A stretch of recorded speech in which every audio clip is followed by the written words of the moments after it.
बच्चों को वस्त्र वितरण करना, पुस्तक वितरण करना। और वृक्षारोपण पे बात आती है तो हम लोग वृक्षारोपण को 2019 से हमने स्टार्ट किया।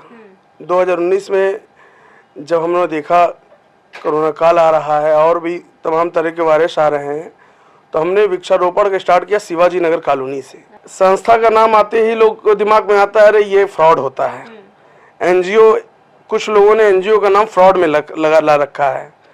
बहुत सारी संस्थाएं हैं जिसका नाम फ्रॉड में भी आते हैं और कुछ बंद भी हो चुके हैं। तो जब हमने स्टार्ट किया कि ये संस्था हम लोग चला रहे हैं, तो हमारे घर में ही हम लोगों ने बोला, मम्मी पापा ने, दीदी जाने, सभी लोगों ने बोला कि अरे क्या फालतू टाइम पास कर रहे हो, टाइम बर्बाद करोगे अपना, कुछ काम करो, पैसा आएगा।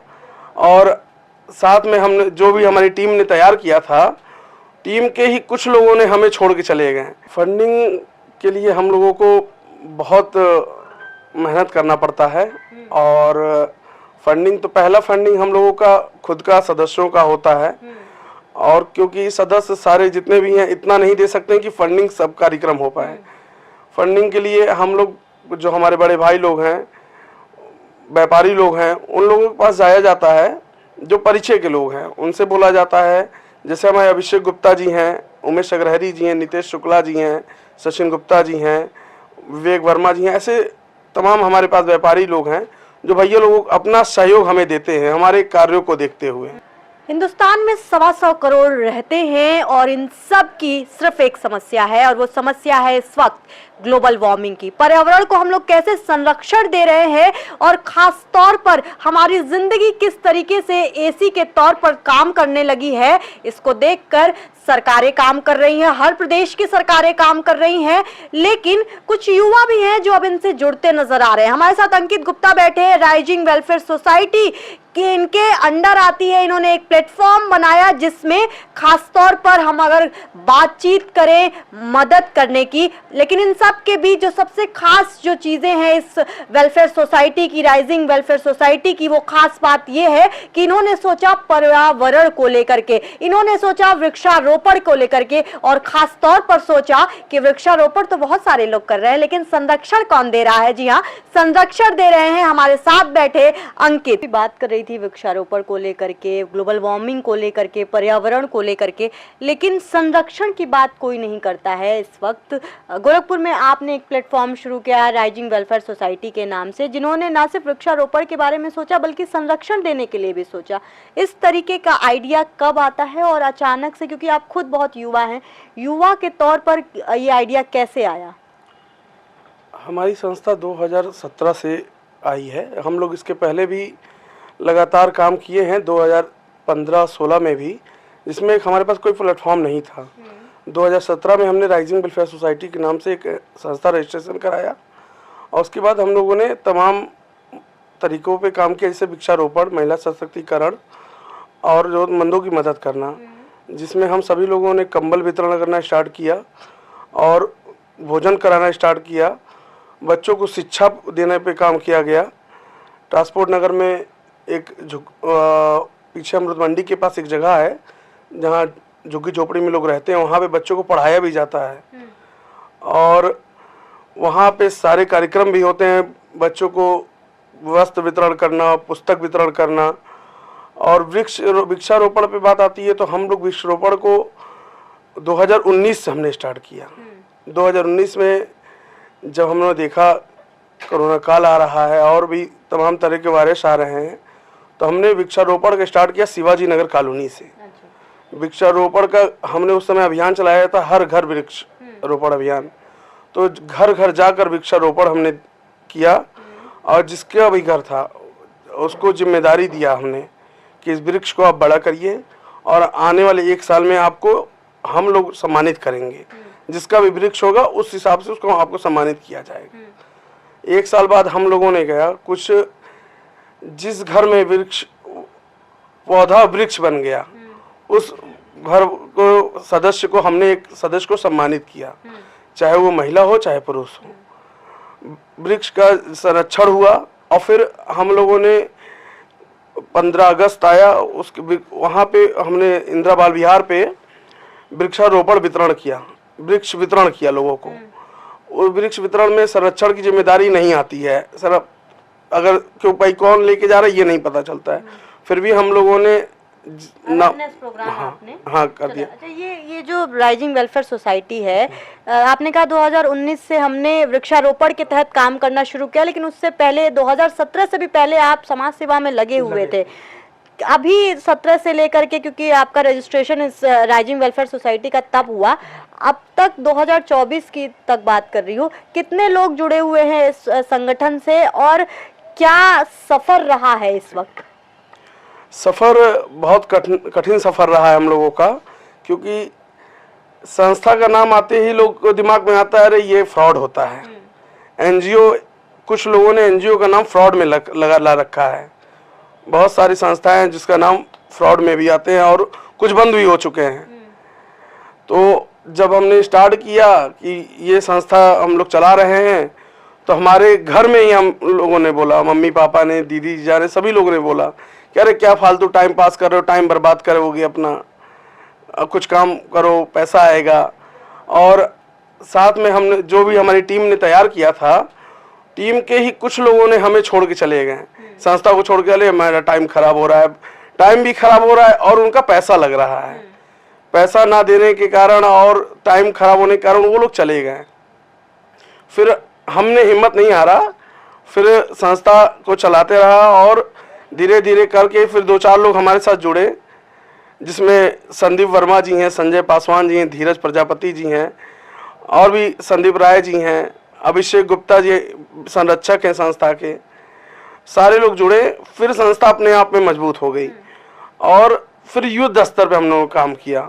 कोरोना काल में हम लोगों ने 45 दिन तक भोजन कराया और वृक्षारोपण किया, मेडिकल कैंप लगवाया, बहुत सारे काम किए। फिर हम लोगों ने कैसे कन्विंस कब लगा कि जनता एक्चुअली में इस वृक्षारोपण के बाद या पर्यावरण के लिए आगे आना चाहती है? कैसे कन्विंस किया लोगों को आपने? हमने कोरोना काल उनको दिखाया, ऑक्सीजन की जब कमी हुई तब हमने उनको दिखाया कि वृक्षारोपण कितनी जरूरी है। हमें पीपल का वृक्ष, नीम का वृक्ष हमें कितना बड़ा ऑक्सीजन देता है। तो उस तरीके हम लोगों को तमाम तरीके के बताकर जागरूक किया लोगों को। हर सफर में कठिनाइयां, जैसे आपने कहा कि बहुत सारी कठिनाइयां, जो आंतरिक स्तर पे युद्ध होता है वो तो होता है, लेकिन जब आप समाज में निकलते हैं और उनको कन्विंस करना, वो सबसे ज़्यादा डिफिकल्ट चीज़ ऐसे एनजीओज के लिए सामने आते हैं। लेकिन सबसे बड़ा जो मुद्दा है फाइनेंस का, फंडिंग कैसे आप लोगों ने इकट्ठा की और इस तरह के कार्यक्रम, चाहे सम्मानित करना हो या फिर आपने कहा मंदिर के बाहर हम रोज आज भी हम लोग बच्चों को खाना खिलाते हैं या महिला सशक्तिकरण की आप बात करते हैं, इस तरीके के कार्यक्रम, अवेयरनेस प्रोग्राम को चलाने के लिए फंडिंग कैसे इकट्ठा करती है? फंडिंग के लिए हम लोगों को बहुत मेहनत करना पड़ता है और फंडिंग तो पहला फंडिंग हम लोगों का खुद का सदस्यों का होता है और क्योंकि सदस्य सारे जितने भी हैं इतना नहीं दे सकते हैं कि फंडिंग सब कार्यक्रम हो पाए। फंडिंग के लिए हम लोग, जो हमारे बड़े भाई लोग हैं, व्यापारी लोग हैं, उन लोगों के पास जाया जाता है, जो परिचय के लोग हैं उनसे बोला जाता है। जैसे हमारे अभिषेक गुप्ता जी हैं, उमेश अग्रहरी जी हैं, नितेश शुक्ला जी हैं, सचिन गुप्ता जी हैं, विवेक वर्मा जी हैं, ऐसे तमाम हमारे पास व्यापारी लोग हैं जो भैया लोग अपना सहयोग हमें देते हैं हमारे कार्यों को देखते हुए और उन्हें आश्वासन भी मिलता है कि हाँ ये पैसा गया है अच्छी जगह पे। जी। सरकार से कभी इस तरीके की कभी मदद कभी मिली हो? नहीं सरकार भी इस वक्त, क्योंकि अगर निर्मला सीतारमण की बात करूं, बजट में पर्यावरण को लेकर के भी बजट पेश हुए, तो क्या आप जैसे एनजीओ जो समाज को एक बहुत बेहतर अवसर दे रहे हैं पर्यावरण को सुधारने के लिए, क्या सरकार का सहयोग मिलता है? नहीं, सरकार का सहयोग अभी तक हमें नहीं मिला है और हम सभी अभी तो काम कर ही रहे हैं, पर ऐसा उम्मीद है कि सरकार हमको जरूर एक बार नजर देगी कि क्या आता है, सरकार कौन काम कर रहा है कौन नहीं कर रहा है। जो एनजीओ काम कर रही है, सरकार से निवेदन है कि उसको ध्यान दिया जाए। अच्छा, अब ध्यान देने की आपने बात की है, तो अब एक लंबा वक्त 10 साल गुजर गए हैं, एक संदेश दीजिए युवाओं को। आप खुद युवा हैं और आपका ये मेन काम नहीं है एनजीओ चलाना, आप अपना जो आपका फैमिली जो वर्क है, प्रोफेशनल वर्क दूसरा है, उसके बाद भी आप समय निकालते हैं, एक विचार के साथ आप समाज में आए कि हमको समाज को कुछ देना है। और जो युवा आपको इस वक्त देख रहे हैं, क्योंकि आप एक प्रेरणा बन के उभर रहे हैं इस वक्त गोरखपुर में, तमाम युवाओं को संदेश दीजिए कि पर्यावरण कितना जरूरी है संरक्षण के लिए इस वक्त। युवाओं से हमारा ये आग्रह और निवेदन भी है कि हमारी संस्था राइजिंग वेलफेयर सोसाइटी से आए, जुड़े और गोरखपुर को साथ में मिल के हमारे गोरखपुर ग्रीन गोरखपुर बनाया जाए। और ज़्यादा से ज़्यादा अपने पास अगर नहीं भी जुड़ते हैं, उनको संस्था से नहीं जुड़ना है, हमसे नहीं जुड़ना है, तो अपने आसपास वृक्ष लगाएं, अपने जन्मदिन पे वृक्ष लगाएं, अपने माता पिता के एनिवर्सरी पे वृक्ष लगाएं और आसपास रहने वाले ज़रूरतमंदों की मदद करें। देखिए, बेहतर लोग जब कैमरे पे आते हैं, समाज में आते हैं, तो कुछ एक अलग प्रेरणा के साथ आते हैं।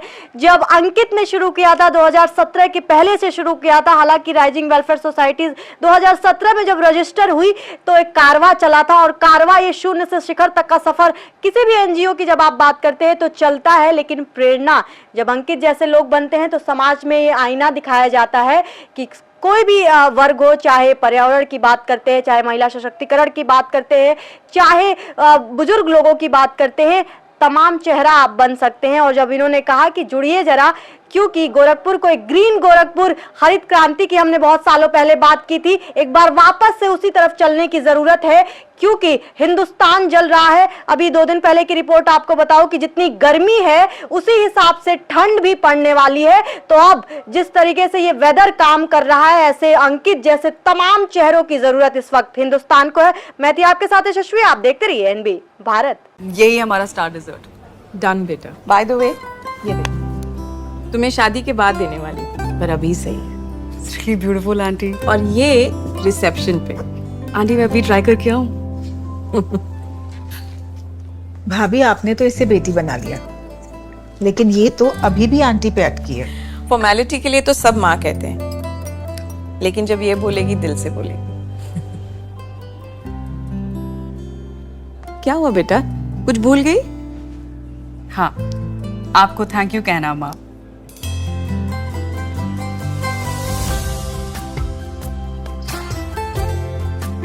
एशप्रा, जश्न सच्चाई का।